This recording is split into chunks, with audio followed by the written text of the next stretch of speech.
Welcome to be bright channel. आज की इस वीडियो में हम नाइन्थ क्लास फिज़िक्स के चैप्टर नंबर 5 ग्रेविटेशन के एक्सरसाइज प्रॉब्लम न्यूमेरिकल्स को सॉल्व करेंगे। जबकि इस चैप्टर के हवाले से हमारी ये फ़र्स्ट पार्ट वीडियो होगी और इस फर्स्ट पार्ट वीडियो के अंदर जो है वो हम फर्स्ट 3 न्यूमेरिकल्स को कवर करेंगे। 5.1, 5.2 और 5.3 को जो है वो आज की वीडियो में हम कवर करेंगे। जबकि बकिया जो न्यूमेरिकल्स हैं उनको हम फर्दर जो हम पार्ट्स इसके हवाले से बनाएंगे उसके अंदर इंशाल्लाह हम उसको कवर करेंगे। तो सबसे पहले जो हमारे पास 5.1 जो क्वेश्चन है इसकी स्टेटमेंट को रीड करते हैं। क्वेश्चन नंबर 5.1 हमारे पास है, find the gravitational force of attraction between two spheres each of mass 1000 kg। The distance between the centres of the sphere is 0.5 metre. अब यहाँ पर हमें ये कहा गया है कि एक तो जो है वो हमने कैलकुलेट करनी है ग्रेविटेशनल फोर्स ऑफ अट्रैक्शन किन के दरमियान, बिटवीन टू स्फेयर्स। हमारे पास दो स्फेयर्स हैं, किसी मेटल के बने हुए होंगे, तो जिनका जो मैस हमारे पास है वो 1000 kg है ईच, यानी हर एक का जो मैस हमारे पास है वो 1000 kg है। जबकि उनके जो दरमियान डिस्टेंस है सेंटर से वो हमारे पास 0.5 मीटर है। तो अब इसके सोल्यूशन को देखते हैं। तो यहाँ पर मैंने क्वेश्चन की स्टेटमेंट के मुताबिक जो है वो इस क्वेश्चन की एक रफ़ डायग्राम बनाई है, जिसके ज़रिए से हम जो है वो इसके कंसेप्ट को थोड़ा सा बेहतर तरीके से समझ सकते हैं। वो यहाँ पर हमारे पास मौजूद है। लेट्स सपोज के हमारे पास ये दो जो है वो स्फेयर्स हैं, जो कि जिनका मैस हमारे पास एक जैसा है, यानी m1, एक स्फेयर को हम m1 से रिप्रेजेंट कर लेते हैं, जबकि दूसरे स्फेयर को हम जो है वो m2 से रिप्रेजेंट कर लेते हैं। और क्योंकि इनका मैस एक जैसा है तो इनको मैंने यहाँ पर आइडेंटिकल स्फेयर लिख दिया है। तो उनके दरमियान जो डिस्टेंस, उनके सेंटर से जो डिस्टेंस हमारे पास है उसको हमने डी से रिप्रेजेंट किया है। तो और वो हमारे पास जो है वो 0.5 मीटर है। तो अब इसके गिवन डाटा के लिहाज से इस क्वेश्चन के सोल्यूशन को देखते हैं। जबकि हमने जो है वो इसके इन दोनों के दरमियान जो फोर्स ऑफ अट्रैक्शन है, ग्रेविटेशनल फोर्स ऑफ अट्रैक्शन, वो हमने फाइंड आउट करनी है।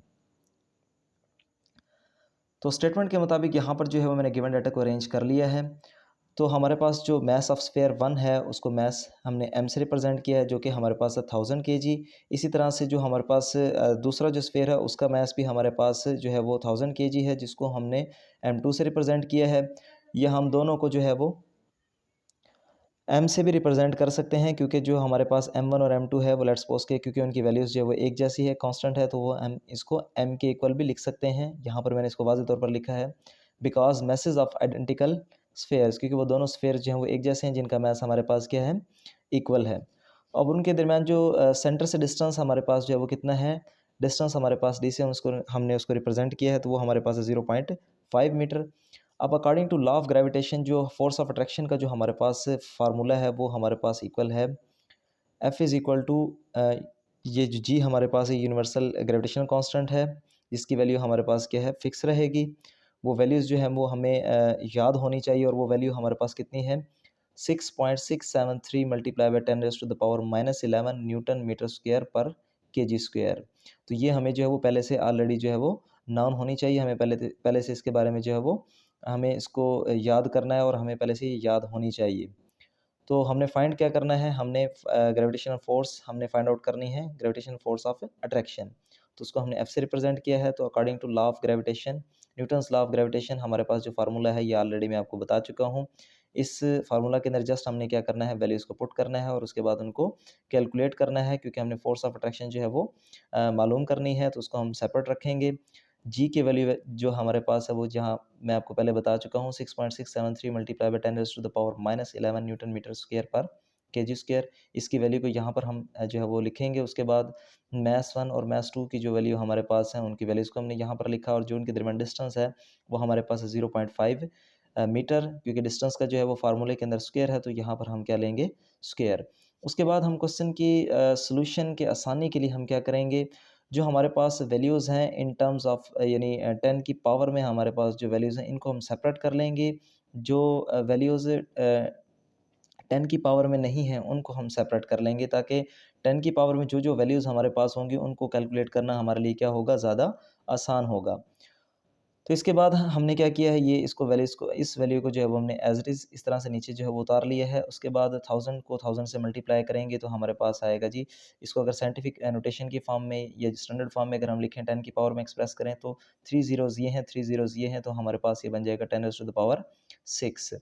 उसके बाद 0.5 का अगर हम स्क्वायर लेंगे तो वो हमारे पास आएगा 0.25। अब इसके बाद जैसे कि मैंने आपको बताया था कि जो वैल्यूज़ हमारे पास 10 की पावर में हैं, हमने उनको क्या कर लिया, सेपरेट कर लिया यहाँ पर।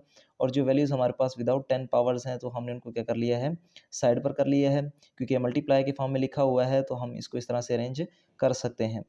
तो अब 6.673 डिवाइडेड बाय हमने क्या कर दिया, 0.25। यहाँ पर हमने कैलकुलेट किया, जब इसको कैलकुलेट करने से हमारे पास आएगा 26.69।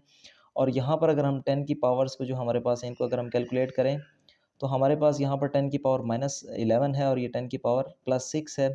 तो जब इनको आपस में प्लस माइनस हम करेंगे तो हमारे पास जो आंसर आएगा वो 10 रेज़ टू द पावर -5 आएगा। अब यहाँ पर जो है हमारे पास जो आंसर आया है 26.69 multiply by 10 raise to the power -5। अब इसको एक तो बुक के लिहाज से जो है वो इसको आंसर मैच करने के लिए, और दूसरा ये कि स्टैंडर्ड फॉर्म में लाने के लिए, क्योंकि पॉइंट जो है वो स्टैंडर्ड फॉर्म के अंदर फर्स्ट नॉन ज़ीरो डिजिट के बाद होना चाहिए। तो यहाँ से जब ये पॉइंट यहाँ शिफ्ट होगा तो हमारे पास जो है वो 10 की एक प्लस में पावर यहाँ पर लिखी जाएगी। जब 10 की प्लस में पावर यहाँ पर लिखी जाएगी तो माइनस का 5 और प्लस का 1 जो होगा वो क्या होगा, आपस में प्लस माइनस होंगे, तो हमारे पास जो आंसर आएगा वो 10 रेज़ टू द पावर -4 आ जाएगा। ठीक है?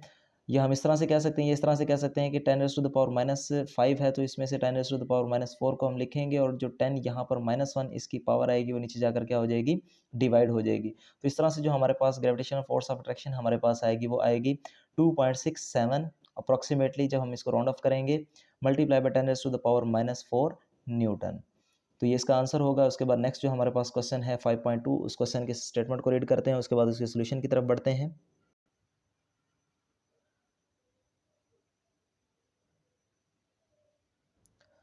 अब नेक्स्ट क्वेश्चन हमारे पास है 5.2, इसकी स्टेटमेंट को रीड करते हैं। The gravitational force between two identical lead spheres kept at 1 meter apart is 0.006673 newton. Find their masses।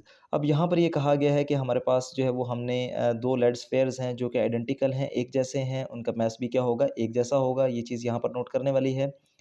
और दूसरा ये कि हमने ग्रेविटेशन फोर्स जो है वो उनके दरमियान मालूम करनी है, जबकि उनके दरमियान जो डिस्टेंस है वो 1 मीटर है, और उनके दरमियान जो फोर्स ऑफ अट्रैक्शन है वो 0.006673 न्यूटन है।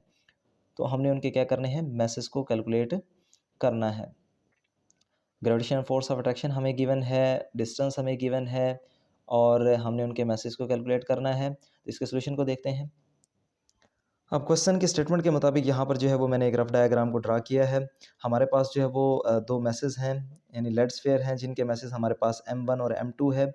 और क्योंकि ये आइडेंटिकल मैसेज हमारे पास हैं, तो हम इनको जो है वो M1 और M2 को जो है वो इक्वल टू किसके कर सकते हैं, यहाँ पर मैं दिखा देता हूँ आपको नीचे। Masses M1 M2, because masses are identical, so M1 एंड M2 is equal to M, यानी उनको जो है वो M1 और M2 की रिप्रेजेंट करने की बजाय वो हम उसको सिंपल M से भी रिप्रेजेंट कर सकते हैं, क्योंकि दोनों मैसेज हमारे पास क्या हैं, इक्वल हैं। और उनके दरमियान जो फोर्स ऑफ अट्रैक्शन है वो भी हमें क्या है, गिवन है, और डिस्टेंस भी जो है वो हमें गिवन है। हमने क्या करना है, उनके मैसेज को जो है वो कैलकुलेट करना है।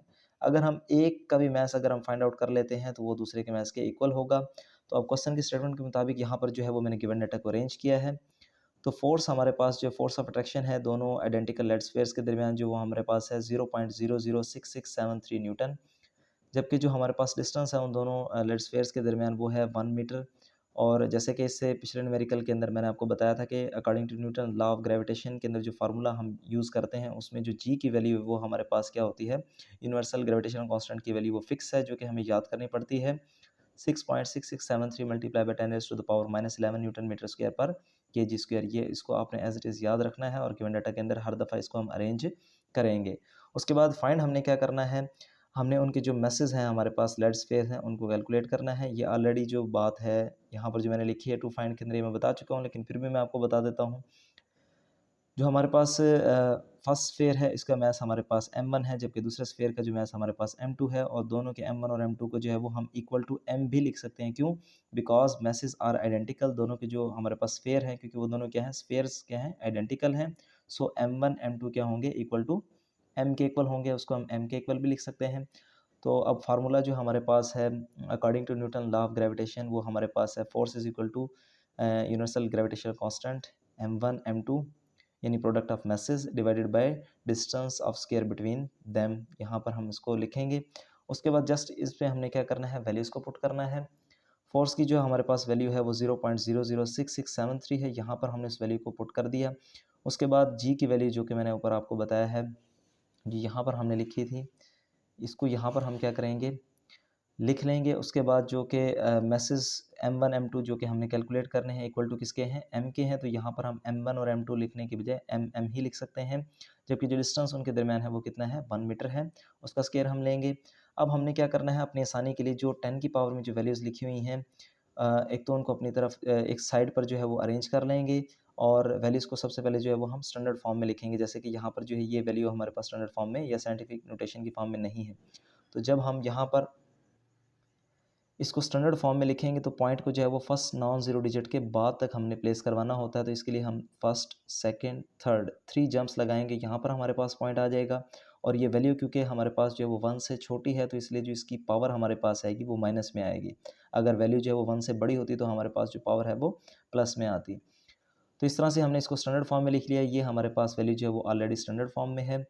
और यहाँ पर m और m को मल्टीप्लाई करेंगे तो m स्क्वायर आ जाएगा और 1 का स्क्वायर जो है वो 1 ही होता है। अब ये वैल्यू जो हमारे पास है यहाँ पर जो है वो मल्टीप्लाई है, दूसरी तरफ ये जाएगी तो क्या हो जाएगी, डिवाइड हो जाएगी।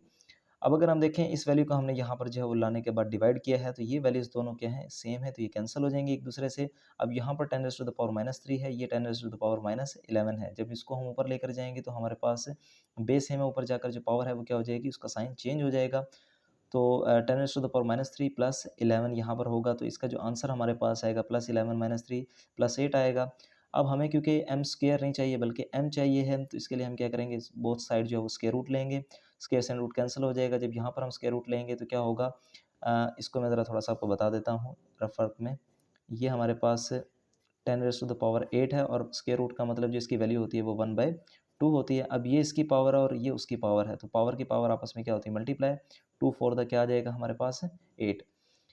तो यहाँ पर जो 8 को जब इसका स्क्वायर रूट लेंगे तो हमारे पास यहाँ पर पावर जो है वो कितनी आएगी, 4 आएगी।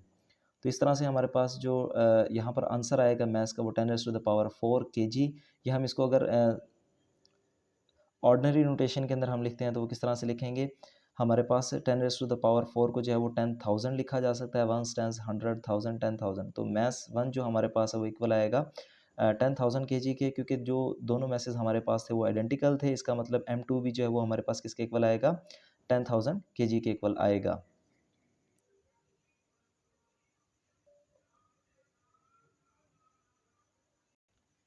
इसके बाद नेक्स्ट जो न्यूमेरिकल हमारे पास 5.3 है, जो कि आज की वीडियो का हमारा लास्ट न्यूमेरिकल है। उसकी स्टेटमेंट को रीड करते हैं, उसके बाद उसके क्वेश्चन के सोल्यूशन की तरफ बढ़ते हैं। 5.3 क्वेश्चन हमारे पास है, वो कहता है find the acceleration due to gravity. Acceleration due to gravity जो है वो हमने फाइंड आउट करना है on the surface of on the surface of Mars. Mars के सरफेस के ऊपर the mass of Mars is 6.42 multiply by 10 raise to the power 23 kg and its radius is 3370 kilometre. अब यहाँ पर हमें ये कहा गया है, एक तो हमने जो है वो एक्सेलेरेशन ड्यू टू ग्रेविटी जो है वो हमने फाइंड आउट करना है, और जो हमारे पास जो प्लेनेट यहाँ पर दिया गया है वो मार्स है। तो उसकी सरफेस के ऊपर जो है वो हमने ग्रेविटेशन एक्सेलेरेशन की वैल्यू को फाइंड आउट करना है। जबकि जो मार्स का जो मास है वो हमारे पास 6.42 multiply by 10 raise to the power 23 kg है, और उसका जो रेडियस है वो हमारे पास 3370 किलोमीटर है। तो इस क्वेश्चन के सॉल्यूशन को करने से पहले यहाँ पर जो फार्मूला हम यूज़ करेंगे उसके लिए मैं आपको बताता चलूँ। पेज नंबर हमारे पास है बुक का 114। तो ये हमारे पास पेज नंबर 114 है। यहाँ पर कुछ जो फार्मूलाज़ हैं वो गिवन है, ये इंपॉर्टेंट फार्मूलाज़ हैं, इनको आपने मार्क कर लेना है और इनको अच्छी तरीके से आपने याद करना है। जब भी हमें एक्सेलेरेशन ड्यू टू ग्रेविटी की अगर वैल्यू को फाइंड आउट करना होगा तो उसके लिए हम ये वाला फार्मूला जो है वो इस्तेमाल करेंगे। तो ये आपने जो है उसको जहन में रखना है। इस फार्मूले का इस्तेमाल करते हुए जो है वो हम वैल्यू को कैलकुलेट करेंगे जी की, एक्सेलेरेशन ड्यू टू ग्रेविटी की। अब यहाँ पर जो है वो हम क्वेश्चन के सोल्यूशन को देखेंगे। अब यहाँ पर जो है वो मैंने क्वेश्चन की स्टेटमेंट के मुताबिक एक रफ डायग्राम को ड्रा किया है। लेट्स सपोज कि ये हमारे पास जो है वो प्लैनेट मार्स है, तो उसका यहाँ सेंटर से लेकर आउटर मोस्ट बाउंड्री तक जो डिस्टेंस होगा वो रेडियस ऑफ मार्स होगा। तो इसको मैंने आर एम से रिप्रेजेंट कर दिया है, जिसकी वैल्यू हमारे पास जो क्वेश्चन की स्टेटमेंट में बताया गया है 3370 किलोमीटर है हमारे पास। और हमें ये कहा गया है कि जो हमारे पास जो प्लैनेट मार्स है उसके ऊपर ग्रेविटेशन एक्सेलेरेशन की वैल्यू जो है हमने उसकी सरफेस के ऊपर जो है वो फाइंड आउट करनी है। अब इसके गिवन डाटा को देख लेते हैं किस तरह से अरेंज करेंगे। अब क्वेश्चन के स्टेटमेंट के मुताबिक यहाँ पर जो है वो मैंने गिवन डाटा को अरेंज किया है। हमारे पास मास ऑफ मार्स जो है वो कितना है, उसको हमने एम से रिप्रेजेंट कर दिया है। अगर हमारे पास मास ऑफ अर्थ होता तो हम उसको एम ई से रिप्रेजेंट कर सकते हैं। इसी तरह से हमने मास ऑफ मार्स को एम से रिप्रेजेंट किया है, जो कि हमारे पास है 6.42 मल्टीप्लाई बाई 10⁻23 kg। उसके बाद जो है उसका रेडियस हमारे पास गिवन है, रेडियस ऑफ मार्स, जो कि उसको हमने आर एम से रिप्रेजेंट किया है, जो कि हमारे पास है 3370 किलोमीटर। अब यहाँ पर हमने एक काम ये करना है हर क्वेश्चन के उसमें हम ये किया करेंगे कि जो भी हमारे पास जो वैल्यू है उसको स्टैंडर्ड फॉर्म में हम कर लेंगे, ताकि जो हमारे पास क्वेश्चन है उसका सॉल्यूशन करने में हमें आसानी हो। अब यहाँ पर एक तो हमने काम ये किया है कि जो 3370 किलोमीटर था, इसको किलोमीटर से हमने ये जो 10⁻³ हमारे पास, ये जो मैंने 10⁻³ से मल्टीप्लाई किया है, इसको हमने क्या किया है किलोमीटर से मीटर में जाने के लिए हम क्या करते हैं 1000 से मल्टीप्लाई करते हैं। जबकि अगर इसको स्टैंडर्ड फॉर्म में जब हम लिखेंगे तो फर्स्ट जो नॉन ज़ीरो डिजिट हमारे पास है उसके बाद तक हमने पॉइंट को शिफ्ट करवाना होता है।